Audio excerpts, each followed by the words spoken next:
Hi everyone, welcome to my channel DMCT mathematics.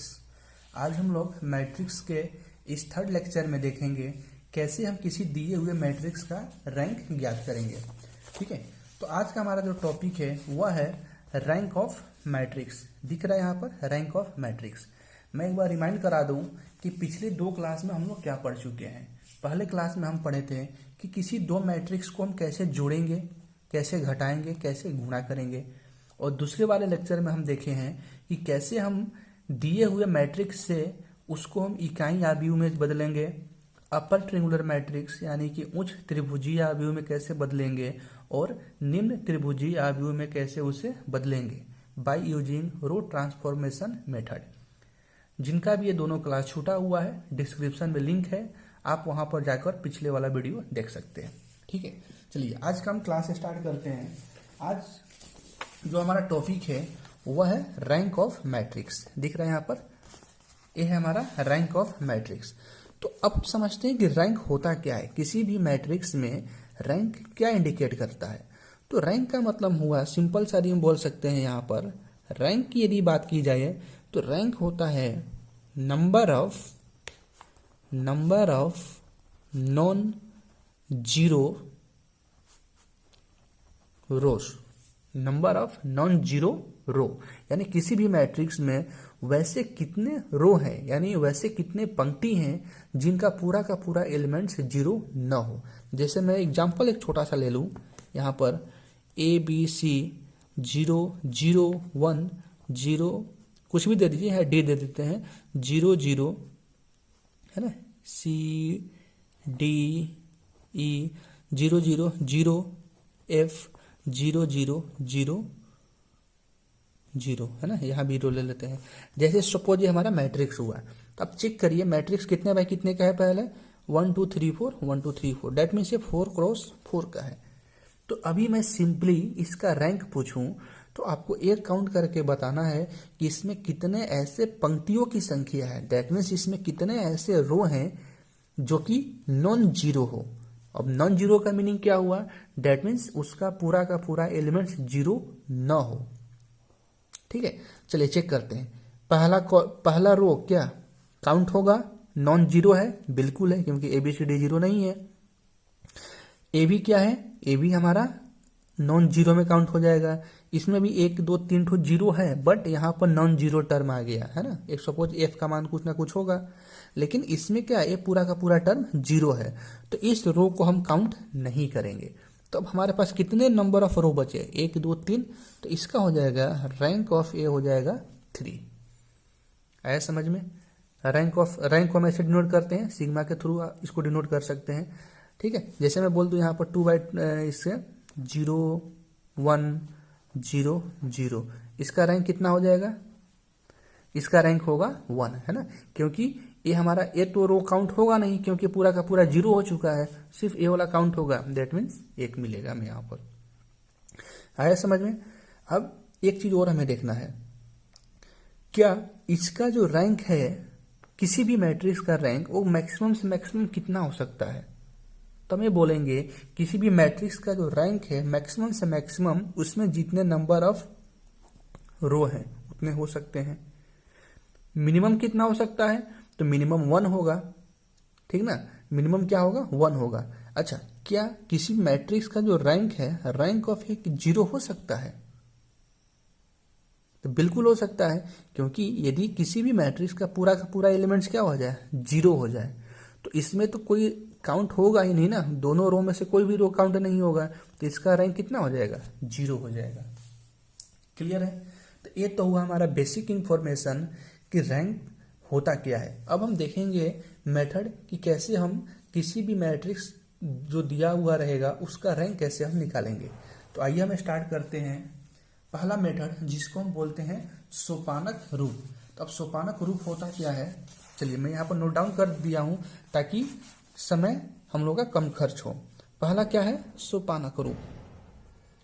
आप बस ध्यान से लेक्चर को सुनते जाइए, हर एक पॉइंट को, उसके बाद हर चीज समझ में आएगा। चलिए, तो सोपानक रूप में क्या बोला जा रहा है, उसमें दैट मीन्स जो दिया हुआ मैट्रिक्स है उसमें सभी अशून्य पंक्ति शून्य पंक्ति से पहले हो। है ना, उसमें सभी अशून्य पंक्ति क्या हो, शून्य पंक्ति से पहले हो, पहला चीज। दूसरा दे रहा है अशून्य पंक्तियों का पहला अशून्य अवयव, दैट मीन्स एलिमेंट्स क्या हो, 1 हो। और तीसरा दे रहा है अशून्य पंक्ति में शून्य तत्वों की संख्या अपने से पहले अशून्य पंक्ति से अधिक हो। बस ये जो 3 कंडीशन है, तीनों कंडीशन इंपॉर्टेंट है, इसको ध्यान में रखना है, क्योंकि इसी को हम यूज करते हुए क्वेश्चन को सॉल्व करेंगे। चलिए अब जरा हम इन तीनों डेफिनेशन को बाय एग्जांपल समझते हैं कि क्या कहना चाहता है। जैसे हम यहाँ से एग्जांपल ले लिए, सपोज यहाँ पर मैंने दे दिया 2 3 0 4 0 0 3 6 0 0 0 1 2 3 0 0 0 0, चले इसे मान लीजिए, है ना, 0 0 इतना 0।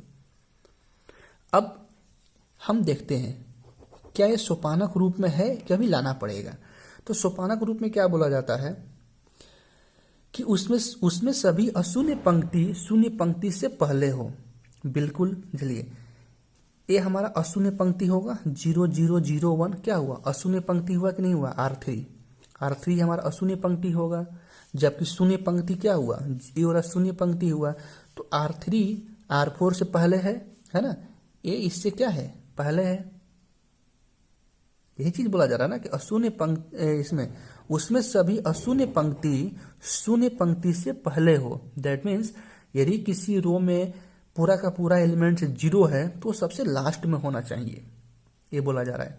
दूसरा है कि अशून्य पंक्ति का पहला अशून्य अवयव 1 हो। चलिए तो अशून्य पंक्ति जैसे हो गया तो इसमें अशून्य एलिमेंट्स यहाँ पर 1 है, सही है। इसमें यदि हम चेक करते हैं 0 0, लेकिन ये अशून्य एलिमेंट्स है और इसको 1 होना चाहिए था। तो हम क्या करेंगे, रो ट्रांसफॉर्मेशन मेथड यूज करके यहाँ पर क्या मेंटेन करेंगे, 3 के बदले में हम यहाँ पर 1 को मेंटेन करेंगे, है ना। मैं यहाँ लिख देता हूँ, यहाँ पर जो 0 0 जो 3 है यहाँ पर हमको 1 मेंटेन करना है और यहाँ कुछ भी रहे, बाकी ये दोनों सही था और ये भी सही था मेरा, नहीं यहाँ 1 है ना, यहाँ 1 है। और यहाँ पर भी हमको 1 लाना पड़ेगा क्योंकि ये भी अशून्य एलिमेंट्स है, तो यहाँ पर भी क्या होना चाहिए, 1 होना चाहिए। यहाँ 1 ला लीजिए, बाकी जो भी आए कोई फर्क नहीं पड़ता है, 3 4 जो भी रहना है वो रहेगा ये, ठीक है। तो अब हम चेक करेंगे कि क्या ये जो हमारा मैट्रिक्स बन के आया है ये सोपानक रूप में है। तो बिल्कुल सोपानक रूप में है। क्यों, देखिए अभी आप डेफिनेशन को छोड़ दीजिए, अभी मैं जितना बता रहा हूं बस उस चीज को आप ध्यान से सुनिए। सोपानक रूप हम किसी भी मैट्रिक्स को तब कहेंगे जब उस मैट्रिक्स का पहला एलिमेंट्स या तो 0 हो, ध्यान से सुनिएगा, या तो 0 हो या तो 1 हो, है ना। जैसे इसमें क्या हुआ है 1, इसमें 0 हुआ, 0 होने के बाद में 1 आना जरूरी है, या तो 0 हो या तो फिर 0 के बाद में 1 रहे, ठीक है। इसमें पूरा 0 0, लेकिन यहाँ पर 1 आ गया, इसमें 0। दूसरा चीज हमको ध्यान देना है कि जैसे जैसे हम नीचे बढ़ेंगे वैसे वैसे नंबर ऑफ 0 बढ़नी चाहिए। जैसे देखिए हम इस 0 की बात नहीं करेंगे क्योंकि ये बीच में है, हमको उस 0 से मतलब है जो स्टार्टिंग में है। जैसे 1 3, तो इसमें तो कोई भी स्टार्टिंग में 0 नहीं आ रहा है। नीचे हम जैसे आते हैं इसमें 2 ठो 0 आ गया, उससे नीचे आते हैं 1 2 3, इसमें 3 ठो 0 आ गया, है ना। यानी जैसे जैसे हम नीचे बढ़ रहे हैं वैसे वैसे नंबर ऑफ 0 क्या हो रहा है, नंबर ऑफ 0 इंक्रीज हो रहा है। इसमें देखिए 1 2 3 4, इसमें 4 ठो 0 आ गया, क्लियर है। डेट मीन से सोपानक रूप में है। चलिए फिर से एक छोटा सा एग्जांपल ले लेते हैं सोपानक रूप का। जैसे हमको लिखना होगा तो हम वो लिख देंगे यहाँ पर 1 2 3 जो भी लेना है, यहाँ पर ले लेते हैं 4 0 0 1 2 0 0 0 0, ये भी बोल सकते हैं 0 0 0 0। ये भी क्या हुआ, ये भी हमारा सोपानक रूप हुआ, है ना, क्योंकि पहला एलिमेंट्स 1 है, इसका पहला एलिमेंट 0 और 0 के बाद जो एलिमेंट्स आ रहा है वो 1 होना चाहिए। और इसमें तो कोई एलिमेंट्स है ही नहीं एक्सेप्ट देन 0, और इसमें भी पूरा का पूरा 0 है। तो ये भी क्या है, ये भी हमारा सोपानक रूप है। अब बात आती है कि जब हम सोपानक रूप में बदल लिए तब क्या करेंगे। तब हमको देखिए, आप यहाँ पर फोकस करिए, लिखा हुआ है तब आव्यूह की कोटि बराबर, आव्यूह कोटि बराबर क्या है, सोपानक आव्यूह में अशून्य पंक्तियों की संख्या, है ना। जैसे सोपानक रूप में आ गया तो इसमें कितने अशून्य पंक्ति है, 1, 2 और 3। ये तो काउंट होगा नहीं, क्यों? क्योंकि पूरा का पूरा एलिमेंट्स 0 है। तो इसका जो रैंक होगा, रैंक इसका नाम दे दीजिए ए, इसका नाम दे देते हैं बी। तो रैंक ऑफ ए हो जाएगा कितना? ए हो जाएगा 3। इसमें देख चेक करते हैं, ए काउंट होगा अशून्य पंक्ति में, ए भी अशून्य पंक्ति में काउंट होगा, बट ये दोनों काउंट नहीं होगा क्योंकि इसका पूरा का पूरा एलिमेंट्स क्या है, ये पूरा का पूरा एलिमेंट्स 0 है। तो इसका रैंक कितना हुआ? रैंक ऑफ बी यहाँ पर 1 और 2, यहाँ पर हो जाएगा 2। क्लियर है? चलिए, तो आप इसको एक बार नोट डाउन करिए, फिर हम एक क्वेश्चन को लेते हैं, तब उसको सॉल्व किया जाएगा। चलिए, अब हम एक क्वेश्चन ले लिए यहाँ पर कि मैट्रिक्स ए दिया हुआ है 1 3 1 3 3 10 1 3 2 4 6 18। इसको प्रारंभिक रूपांतरण द्वारा सोपानक रूप में परिवर्तित कर इसका कोटि बताना है। दैट मीन्स हमें यहाँ पर क्या बताना है, यहाँ पर हमको रैंक ऑफ ए बतलाना है कि कितना होगा। क्लियर है? चलिए, सोपानक रूप अभी हम जस्ट पहले पढ़ चुके हैं कि होता क्या था। एक बार मैं फिर से रिमाइंड करा दे रहा हूं कि नॉन जीरो जो एलिमेंट्स होगा किसी भी रो का वह 1 होना चाहिए। दूसरी चीज, जैसे जैसे हम नीचे बढ़ेंगे रो में वैसे वैसे जीरो की संख्या बढ़नी चाहिए, ठीक ना। और यदि किसी भी रो का पूरा एलिमेंट 0 हो गया या मैक्सिमम से मैक्सिमम 0 होगा तो वह नीचे ही रहेगा। चलिए, तो अब हम चेक करते हैं यहाँ पर ए। हम यहाँ पर देखते हैं, यहाँ पर हमको 1 चाहिए होता है सोपानक रूप में, तो 1 तो ऑलरेडी है। हम इसमें मैक्सिमम से मैक्सिमम को क्या करेंगे, 0 लाने का प्रयास करेंगे, ठीक ना। तो यहाँ 3 और यहाँ पर 2 दिख रहा है, तो यहाँ 3 और यहाँ 2 0 लाने के लिए हम क्या करेंगे, जस्ट अभी पहले हम बता चुके हैं कि फर्स्ट कॉलम का एलिमेंट्स है ना, तो फर्स्ट कॉलम को 0 लाने के लिए यूज करिए फर्स्ट रो का। तो फर्स्ट रो में दैट मीन्स इस 1 के थ्रू 3 और 2 को 0 लाएंगे, यानी कि हम बोल सकते हैं R2 change R2 minus 3 R1, and इसके लिए R3 change R3 minus 2 R1। That means पहला रो तो चेंज होगा नहीं, 1 3 1 3 सेम रहेगा। चलिए, 3 minus 3 into 1 0, 10 minus 3 into 3 1, 1 minus 3 into 1 -2, और 3 माइनस 3 इंटू 3 ये हो जाएगा 3 माइनस 9 यानी कि -6। यहाँ पर 2 minus 2 into 1 0, 4 minus 3 into 2 3 into 2 6, 4 minus 6 हो जाएगा -2, और 6 माइनस 2 इंटू 1 हो जाएगा 4, और 18 माइनस 2 इंटू 3 6, तो 18 माइनस 6 हो जाएगा 12। क्लियर है? चलिए, अब हम आगे चलते हैं। अब यहाँ पर हम क्या देखते हैं कि 0 हो चुका।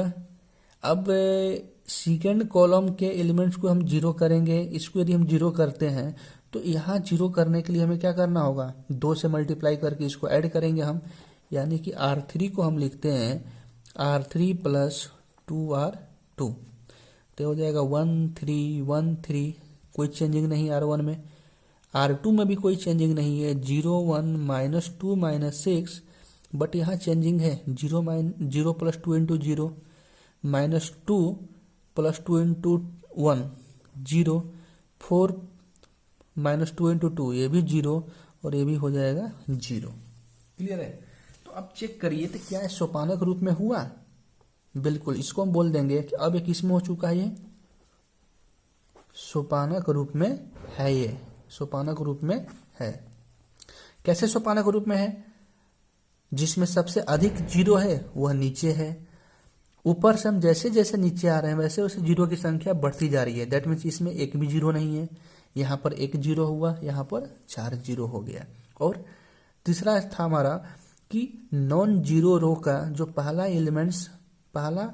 नॉन जीरो एलिमेंट्स होना चाहिए वह 1 होना चाहिए। तो इसका पहला नॉन जीरो एलिमेंट्स 1 है, इसका पहला एलिमेंट्स नॉन जीरो क्या है, 1 है।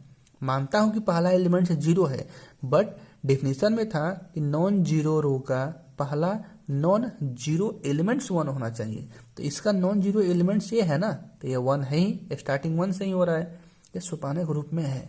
तो यहाँ से हम बोल सकते हैं कि रैंक ऑफ ए बराबर क्या हो जाएगा, नंबर ऑफ नॉन जीरो रो। तो आप काउंट करिए इसमें कितने नॉन जीरो रो है, तो ए तो रो काउंट होगा नहीं, ए काउंट होगा, ए वाला काउंट होगा, तो रैंक कितना हो गया इसका, रैंक ऑफ ए हो जाएगा 2। आंसर। चलिए इसको नोट डाउन करिए, फिर आगे चलते हैं हम। चलिए अब हम एक क्वेश्चन यहाँ से ले लिए। मैट्रिक्स ए दिया हुआ है 1 0 1 1 0 1 -3 -1 3 1 0 2 1 1 -2 0। इसको सोपानक रूप के थ्रू हमें रैंक ज्ञात करना है ना। अभी जैसे जस्ट पहला क्वेश्चन किए हैं उसी का एक और एग्जाम्पल हम ले लिए हैं ताकि ये अच्छी तरह से क्लियर हो सके। चलिए हम इसको सॉल्व करते हैं अब। तो एक बराबर यहाँ से हम लिखेंगे, ध्यान दीजिएगा, यहाँ पर 1 है, कोई दिक्कत नहीं है, 1 होना भी चाहिए, ठीक है। यहाँ पर 0, यहाँ भी 0 लाने का प्रयास करेंगे, यहाँ भी 0 लाने का प्रयास करेंगे, है ना। मैक्सिमम से मैक्सिमम 0 होना चाहिए। चलिए तो इस 3 को 0 लाने के लिए और इस 1 को 0 लाने के लिए हम किसका यूज करेंगे, फर्स्ट रो का यूज करेंगे। क्यों यूज करेंगे, क्योंकि ये फर्स्ट कॉलम में है। तो यहाँ पर हम लिख रहे हैं 3 किस में है, ये R3 में है। R3 को चेंज करेंगे हम R3 - 3R1, है ना। 3 को 0 करने के लिए इसमें 3 से गुणा करिए और इसके साथ माइनस करिए। यहाँ 0 लाने के लिए बस सिंपली दोनों को माइनस कर लीजिए, यानी कि R4 को हम चेंज करेंगे R4 - R1। तो चेंजिंग सिर्फ R3 और R4 में हो रहा है, दैट मीन्स R1 और R2 को हम सेम रखेंगे, 1 0 1 1 0 1 -3 -1। चलिए अब चेंज करना है, R3 में से माइनस करेंगे 3 R1 करके, 3 R1 करके, दैट मीन्स 3 -3 × 1 0, 1 - 3 × 0 1 ही रहेगा, 0 - 3 × 1 -3 और 2 - 3 × 1 -1। क्लियर है। चलिए R4 दैट मीन्स हमें इसको चेंज करना है, कैसे, माइनस करके, 1 - 1 हो जाएगा 0, 1 - 0 हो जाएगा 1, -2 - 1 हो जाएगा -3 और 0 - 1 हो जाएगा -1। क्लियर है। चलिए तो इसको हम अब लिखेंगे फिर से। फर्स्ट कॉलम का जो हमको 0 लाना था 0 आ चुका, अब हमें कहाँ लाना है, सेकंड कॉलम में 0 लाने का प्रयास करेंगे। तो इससे तो कोई मतलब है नहीं, ये तो 0 ऑलरेडी है, वैसे भी यहाँ पर 1 हो चुका है।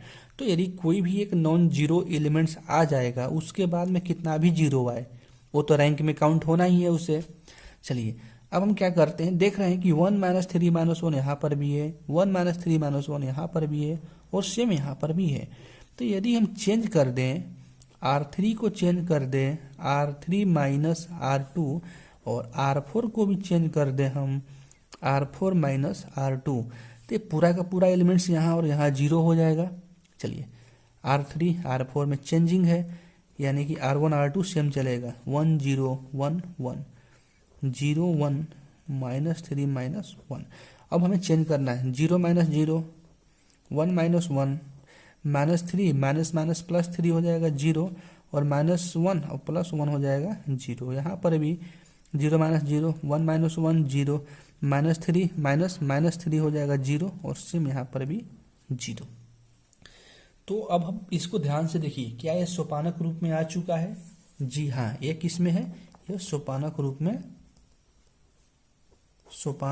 में है। कैसे है?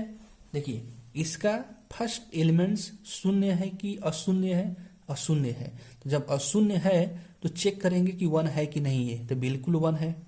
इसका पहला एलिमेंट्स क्या है? ये तो शून्य है। शून्य के बाद जो एलिमेंट्स होना चाहिए वह 1 ही होना चाहिए, तो यहाँ पर 1 है। इसमें तो सिर्फ शून्य शून्य है और यहाँ पर भी सिर्फ शून्य शून्य है। ठीक है, तो यहाँ पर बताइए यदि हम रैंक पूछेंगे, रैंक ऑफ ए बराबर कितना हो जाएगा? 2 होगा। क्यों? क्योंकि सिर्फ काउंट होगा, ए वाला काउंट होगा और ए वाला काउंट होगा, ये दोनों तो काउंट होगा नहीं। क्यों नहीं काउंट होगा? क्योंकि इसका पूरा का पूरा जो टर्म है वो पूरा का पूरा टर्म क्या है? 0 है। इसलिए rank of A equal to हो गया 2। चलिए इसको नोट डाउन करिए यहाँ तक।